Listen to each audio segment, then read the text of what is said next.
Well, for a very long time, the relationship between a government and its people was mostly a one-way street. The state was a distant, powerful entity that issued decrees, that passed laws, that shared information on its own terms. Communication flowed downwards, from the top of the pyramid to the base. People received news through official channels like state-run television, radio broadcasts, printed gazettes. There was no easy way to talk back, to ask a question, to challenge a decision. The government spoke, and the citizens were expected to listen. This old model was slow, formal, and created a significant distance between the rulers and the ruled, making the state feel more like an unapproachable authority than a service provider. This entire dynamic has been turned on its head by the rise of new media.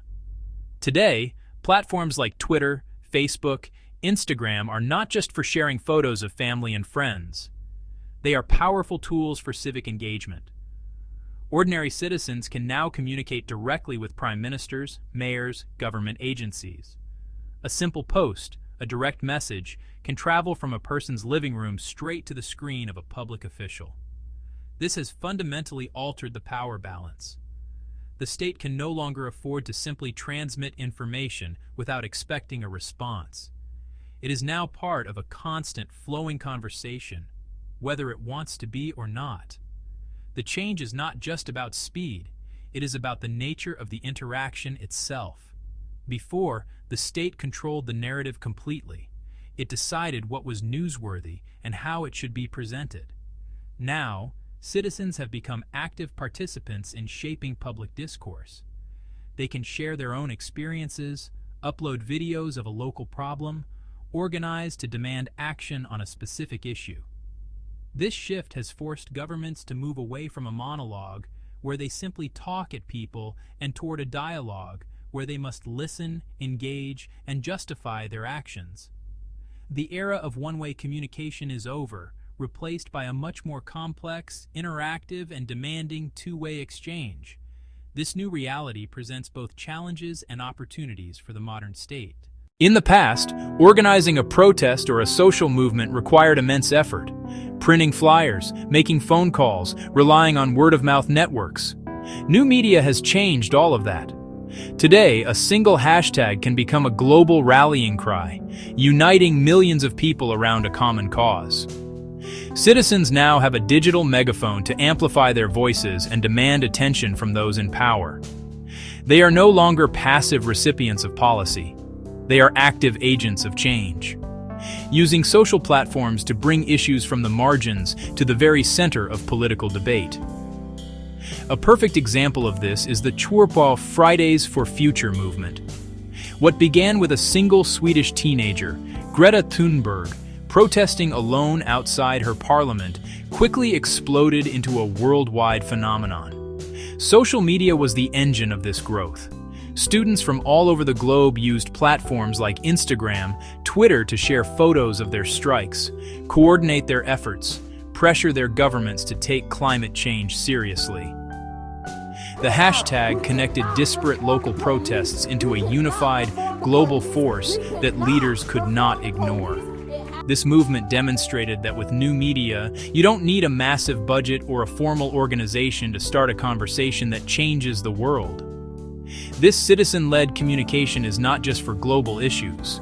It is also incredibly effective at the local level. People use social media to report everyday problems directly to their municipal governments. A broken streetlight, an uncollected pile of garbage, a dangerous pothole can be documented with a photo, a geotag, then tweeted directly at the city's official account. This creates a public record of the complaint and puts pressure on officials to respond quickly. It is a form of micro-activism that makes people feel more connected to their communities and gives them a tangible way to improve their own neighborhoods, turning every citizen with a smartphone into a potential civic watchdog. Ultimately, this new power forces the state to be more attentive. When citizens can easily band together, share information, and highlight government failures, a policy of ignoring public opinion becomes unsustainable. The digital megaphone means that a small issue can quickly become a major public relations crisis if it is not handled with care and respect. This power shift is fundamental. Faced with this wave of citizen communication, governments had a choice: ignore it or adapt. Many have wisely chosen to adapt. Public institutions Resistencia, national ministries, small-town councils have established official presences on social media platforms. These accounts are no longer just an afterthought. They are central tools for public communication. Governments use them to share important updates, announce new policies, provide essential information directly to the public, bypassing the filter of traditional news media. This allows them to control their own message and deliver it instantly to millions of followers. This move goes beyond simply broadcasting information. The most effective government accounts are those that embrace the two-way nature of social media.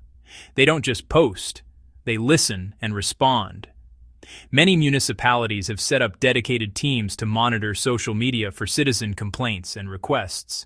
For example, Istanbul's Beyaz Masa, White Desk, actively scans Twitter and other platforms for reports from residents.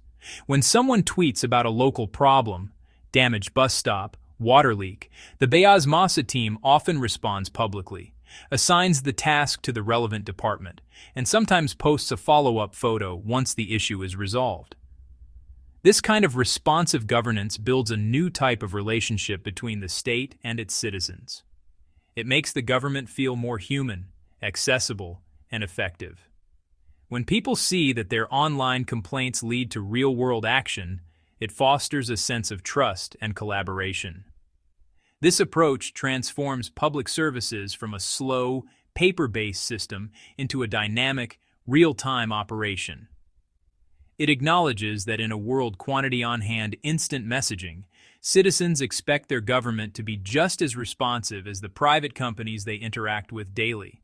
However, setting up these channels also creates expectations. Once a government opens an official account, it is implicitly promising to listen.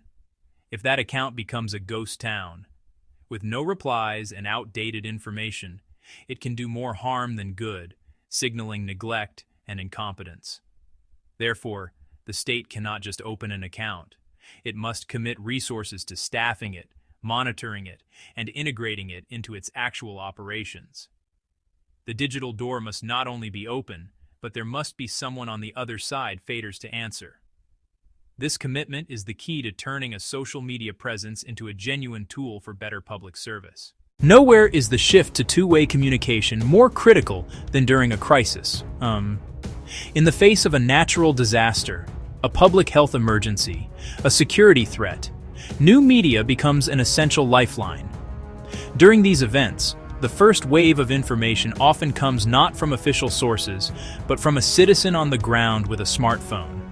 People share photos, videos, eyewitness accounts, creating a real-time, crowdsourced picture of the situation as it unfolds. This flow of information is chaotic and unfiltered. It is also incredibly fast and can be vital for first responders trying to understand a disaster's scale and scope. The earthquakes that struck Turkey in February 2023 provided a stark and powerful lesson in this new reality. In the immediate aftermath, with phone lines down and infrastructure destroyed, social media platforms like Twitter became a critical tool for survival. Trapped individuals tweeted their locations, pleading for help. Family members outside the disaster zone used social media to amplify these calls, tagging rescue organizations and government agencies. This digital cry for help guided rescue teams to specific buildings, saving lives that might otherwise have been lost. The public outcry was immense when a temporary restriction on social media was considered, proving how much people had come to rely on it. For governments, this environment demands a complete rethinking of crisis communication. The old model of holding a press conference hours after an event is no longer viable. In the absence of swift and clear official information, rumors and misinformation can spread like wildfire, causing panic and undermining trust. The state must be the most reliable and fastest source of facts. This means using its own social media channels to provide constant updates, dispel false rumors, share practical instructions, evacuation routes, the locations of emergency shelters. Transparency is not a choice, it is a necessity for maintaining public order and confidence. Beyond day-to-day communication and crisis response, new media is creating pathways for deeper citizen involvement in governance. Forward-thinking governments are using digital tools to move beyond just listening toward active collaboration. This is called participatory governance, giving citizens a direct role in decision-making. Many cities now use online surveys, digital town halls to gather public opinion. Proposed projects, new park, transportation line. This reaches a broader, more diverse group than traditional in-person meetings. Some governments are taking this further with participatory budgeting. Participatory budgeting process. Idea submission, online voting, project implementation. A portion of the public budget is set aside. Citizens propose and vote on spending. Residents suggest neighborhood projects via online platforms, new playground equipment, better street lighting, community garden, then vote. This aligns public spending with community needs and fosters ownership and belonging. People feel more invested when they have a direct say. In countries like Turkey, e-government platforms formalize digital interaction. E-Devlet. Access hundreds of services online, paying taxes, checking social security records. Simir, a formal channel for citizens, petitions, complaints, suggestions, directly to high government levels. These systems represent a monumental shift, a clear, documented pathway to communicate with the state, breaking down bureaucratic barriers. All these tools, social media engagement, participatory budgeting, serve one purpose: building trust. Trust is the foundation of a healthy government-people relationship, built on transparency, responsiveness,